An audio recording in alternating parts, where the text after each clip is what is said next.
महावं चतुर्थात्मने नमः वं पंचभूताधिपतये नमो नमः श्रीरमासहित वीरवेंकट सत्यनारायण स्वामिने नमो नमः द्वितीय कथश्रवणानन्तरम् अवसरार्थे नारिकेल खण्डध्वज सहित काश्मीर फल नैवेद्यं समर्पयामि। पूर्व अक्षतल చేతులు తీసుకోండి। మరలా సూతుడు ఇట్లా చెప్పసాగెను, ఓ మనలారా ఇంకొక కథను చెప్పెదను వినడు. పూర్వము ఉల్కాముఖుడు అని రాజుండడు. అతడు సత్యవాక్పాలకుడు, ఇంద్రియ నిగ్రహము గలవాడు. అతడు ప్రతిదినము దేవాలయముకు పోయి దైవ దర్శనమును చేసి బ్రాహ్మణులకును ధనమును ఇచ్చేవాడు. అతని భార్య సౌందర్యవతి సాధ్వి. ఆమెతో కలిసి రాజు ఒకనాడు భద్రశీల నదీ తీరమున సత్యనారాయణ వ్రతమును ఆచరించెను. ఇంతలో అక్కడికి సాధువును ఒక వర్తకుడు అనేక వస్తువులతోనూ ధనముతోనూ నిండిన రామును ఒడ్డున నిలిపి వ్రతము చేయుచున్న రాజు దగ్గరకు వచ్చి విషయముతో ఇట్లా అడిగను, ఓ మహారాజా, ఇంత భక్తి శ్రద్ధలతో మీరు చేయుచున్న ఈ వ్రతమేమి? దయచేసి నాకును వివరింపము, వినవలను అని ఉన్నది అని చెప్పాను. అప్పుడు ఆ సాధువు ఇట్లా అడగగా, ఆ రాజు, ఓ సాధు, పుత్ర సంతానము కావాలని కోరికతో నేను మా బంధుమిత్రులను పిలుచుకొని సత్యనారాయణ వ్రతము చేయుచున్నాను అని చెప్పాను. రాజు మాటలు విని సాధువు, ఓ మహారాజా, నాకును సంతానము లేదు. ఈ వ్రతము వలన సంతానము కలుగుచున్నచు నేను దీనిని ఆచరించదని చెప్పాను. తర్వాత సాధువు వర్తకమును పూర్తి చేసుకుని ఇంటికి వచ్చి భార్య అయిన లీలావతితో సంతానప్రదమైన ఈ సత్యదేవుని గురించి చెప్పి మనకు సంతానము కలిగినచు ఆ వ్రతము చేసేదనని పలికారు. సాధువు భార్య లీలావతి ధర్మప్రవృత్తి గలది భర్తతో ఆనందముగా గడిపి గర్భవతి అయ్యే సత్యదేవుడిని అనుగ్రహింపవలన 10వ నెలలో ఒక బాలికను గనను. ఆ బాలిక శుక్లపక్ష చంద్రుడి వలె వృద్ధి చెందుతుండగా తల్లిదండ్రులు ఆమెకు కళావతి అని పేరు పెట్టిరి.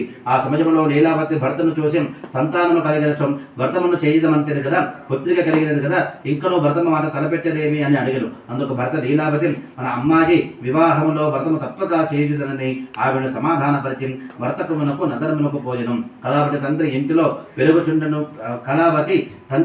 పెరుగుచూ ఉండెను. అట్లు యుక్త వయసు వచ్చిన కుమార్తెను చూసి సాధువు తన మిత్రులతో ఆలోచించి వరుణుని వెదుదకు దూతను పంపెను. వర్తకునిచే పంపబడిన ఆ దూత కాంచన నగరమునకు పోయి అక్కడ యోగ్యుడైన వైశ్య బాలకులను చూచి పెండ్లి చేసెను. సాధువు తన దురదృష్టము చేత ఆ పెండ్లి వేడుకలో బడి సత్యదేవుని వ్రతము సంఘటన మరచిపోయెను.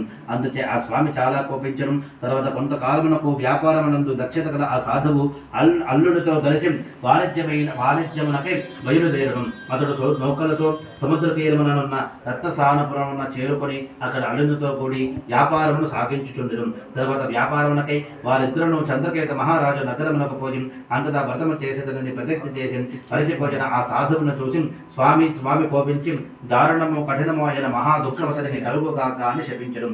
ఆ నాడే రాజు ధనాగారములో ప్రవేశించి ధనమును దోచుకొని పారిపోవచుండడం.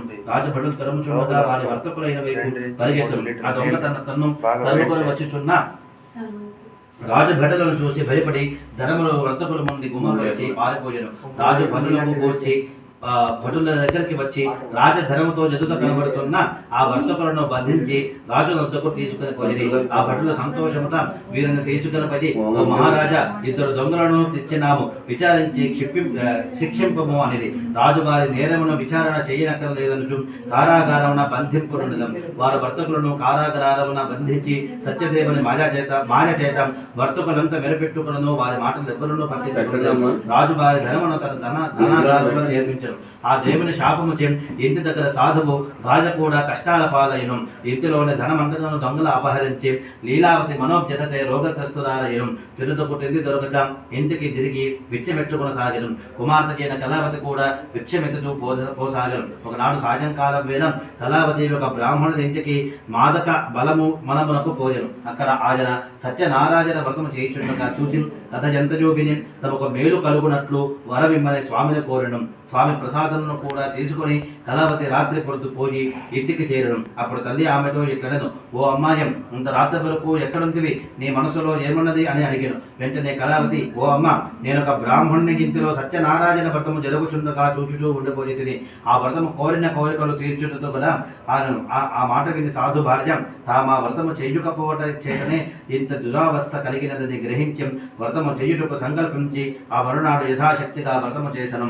వ్రతాంతమునందు స్వామి స్వామి నా భర్తయుడు అల్లుడును సుఖముగా తిరిగి ఇంటికి చేరునట్లు అనుగ్రహింపము, వారి తప్పులను క్షమించము అని ప్రార్థించను. లీలావతి చేసిన ఈ వ్రతముచే సంతోషపడిన సత్యదేవుడు చంద్రకేతు మహారాజు కలతో కనబడి, నీవు బంధించిన వారిద్దరు దొంగలు కారు, వర్తకులు. రేపు వారిని విడిపించి వారి ధనమును వారికించి పంపము, లేనిచో నిన్ను సమూలముగా నాశనము చేసేదని చెప్పి అదృష్టలేను. మరునాడు ఉదయమున రాజు సభలో తనకు వచ్చిన కలను చెప్పి ఆ వర్తకులను చెరసాడదంతే విడిపించి తెండని భటులకు ఆజ్ఞాపించక వారట్లే ఆ వైశ్యులను సభలోనికి తెచ్చి రాజా వైశ్యులిద్దరిని తెచ్చినామని వినవించింది. ఆ వైశ్యులిద్దరును చంద్రకేతు మహారాజుకు నమస్కరించి వెనుకటి సంగతులు తలుచుకోవచ్చు ఏమిజు పలకలేక నిలుచుతూ ఉంటుంది.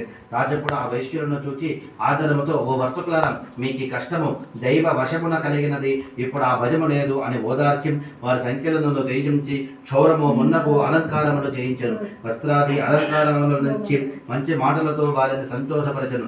ఇది వరకు వారి వద్ద నుండి తీసుకున్న ద్రవ్యమునకు రెట్టింపు ద్రవ్యమిచ్చి, ఓ సాధు, ఇంకా మీ ఇంటికి అని ఆ మహారాజు చెప్పగా వారి సెలవు తీసుకొని బయలుదేరిది. ఇది శ్రీ స్కాండపురాణే రేవాఖండే సూక్తశోక సంపాదే శ్రీ సత్యనారాయణ వ్రతకల్పే తృతీయోధ్యాయ సమాప్తః.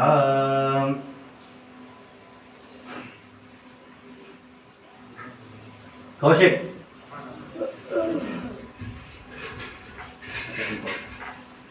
మీరు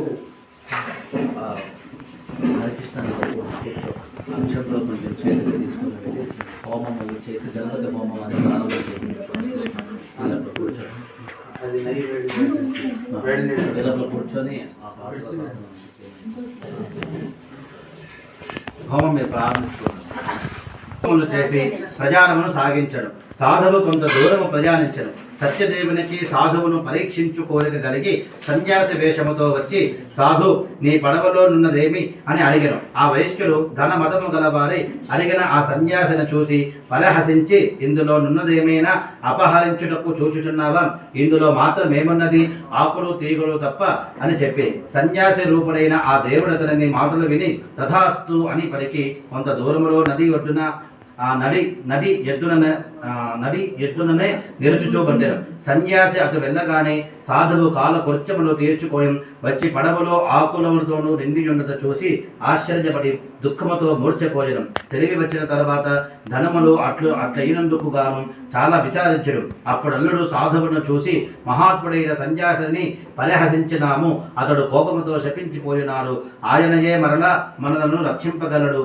ఆయనను శరణు వేడినచు మన కోరికలు తీరును అని చెప్పారు. అల్లుడిని మాటలు విని సాధువు వెంటనే సన్యాసి దగ్గరకు పోయి భక్తితో నమస్కరించి వినయ విధేయతతో ఇట్లనెను, ఆ స్వామి అజ్ఞానముచే నేను పలికిన మాటలను మందించి నన్ను క్షమింపము అని పదే పదే మొక్కుచూ ఏడ్చాడు. గొల్లున ఏడ్చుచున్న ఆ సాధువును చూసి, స్వామి, ఏడవవద్దు, నీవు నా పూజ చేయుదనని ప్రతిజ్ఞ చేసి అశ్రద్ధ చేత మరచినావు. దుష్టబుద్ధి నా శాపము చేత నీకు కష్టములు కలుగుచున్నవి, ఇప్పటికైనా గ్రహించితివా అనెను. స్వామి మాటలు వీరి సాధువు చేతులు జోడించి, ఓ పుండరీక నేత్రం, బ్రహ్మాది దేవతలే నీ మాయను దాటలేక సతమతమగుతున్నారు. నీ గుణములను రూపములను తెలుసుకొనలేకున్నారు. మానవ మాతృలను అజ్ఞానిని ఆ పైన నీ మాయలో చిక్కుకొని నీ అనుగ్రహమునకు దూరమైన వాడును. నేనెట్లు తెలుసుకొనగలను? నా జపరాధమును క్షమింపము. నిన్నెప్పుడును మరొక నా శక్తి కొలది నిన్ను పూజించదను. శరణాగతుడైన నన్ను అనుగ్రహించి నా ధర్మములు నాకించి రక్షింపము అని ప్రార్థించను. భక్తితో సాధువు చేసిన స్తోత్రమునకు స్వామి సంతోషించి అతడు కోరిన వరమిచ్చి అక్కడనే అదృష్టుడయ్యను. సాధువు నా దగ్గరకు వచ్చి అది ధనములతో వస్తువులతో నిండి ఉండట చూసి సత్యదేవుడి దయ వలన నా కోరిక తీరిన ధనచు పరివారముతో కలిసి స్వామిని పూజించి తన నగరమునకు ప్రయాణము సాగించడం.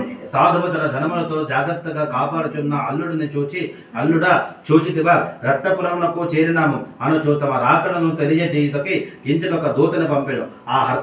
ఆ వార్తాహరుడు నగరమునకు పోయి సాధువు భార్యను చూసి నమస్కరించి, అమ్మ, మన షాపుగారు అల్లునితోనూ బంధుమిత్రులతోనూ మన నగరమునకు వచ్చినారని చెప్పాను. దూత చెప్పిన మాట విని సాధువు భార్య తాను చేయుచున్న సత్యవ్రతమును త్వరగా పూర్తి చేసి కుమార్తెతో ఇట్లనెను, నేను వెలుచున్నాను, నీవు కూడా త్వరగా నీ తండ్రిని భర్తను చూచుటకు రమ్ము అనగా తల్లి మాటలు విని కళావతి వ్రతమును ముగించి ప్రసాదమును భుజించుట మరచి భర్తను చూచుటకు వెళ్ళెను. అందులో సత్యదేవుడు కోపించి ఆమె భర్తను పడవతో నీళ్లతో ముంచి వేసెను. తీరమందున జనులందరూ పరమ దుఃఖముతోనూ కళావతిని చూచి దుఃఖమును పొందిరి. ఉన్నట్లుండి పరమ మనిగిపోయి తనకు ఆశ్చర్యమును గూడ పొందిరి. కళావతి దుఃఖితురాలైన కుమార్తెను చూసి దుఃఖించుచు భర్తతో ఇట్లడను, ఓ అల్లుడు, మన అల్లుడు పడవతో ఇట్లనే మునిగిపోయినాడు, ఇది ఏ దేవుడి మాయ వల్ల జరిగినది అన్న పలుకుచు కుమార్తెను ఒడిలోకి తీసుకొని దుఃఖించుచును.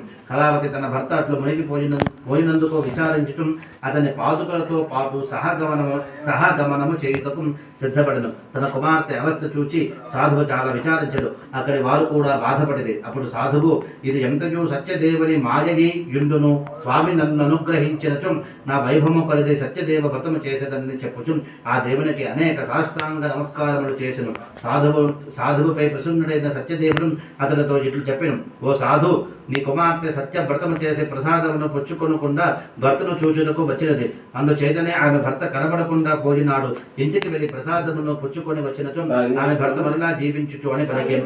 ఆకాశమునంది వినవచ్చిన ఆ వాక్యమును విని కళాపతి వెంటనే ఇంటికి వెళ్లి ప్రసాదమును తీసుకుని త్వరగా తిరిగి వచ్చి నీటిపై తేలుచున్న పడవలోని భర్తను చూసి సంతోషపడను. అప్పుడు ఆమె తండ్రి, మన ఇంటికి పోబదము, ఇంకా ఆలస్యం ఎందుకు అని కుమార్తె మాటలు విని సాధువు సంతోషపడి తన వారందరితో కలిసి ఆ నదీ తీరమునందే సత్యనారాయణ వ్రతము చేసి తర్వాత తన ఇంటికి చేరడం. ప్రతి పౌర్ణమి నాడును ప్రతి సూర్య సంక్రమణ నాడును సత్యనారాయణ వ్రతమును యథావిధిగా చేయుచు ఆ సాధువు జిహలోకమున సమస్త ఈశ్వర్యములను అనుభవించి చివరకు సత్యదేవుని సన్నిధానమును చేరడం.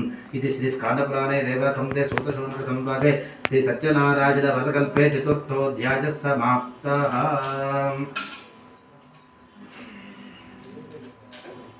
కౌశిక్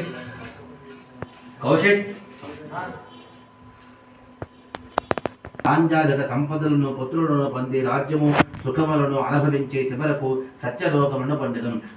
పరమోత్తమైన ఈ సత్యనారాయణ వ్రతమును చేసిన వారును ఎవరైనా చేయుచుండ చూచే వారైనను కథను విన్న వారైను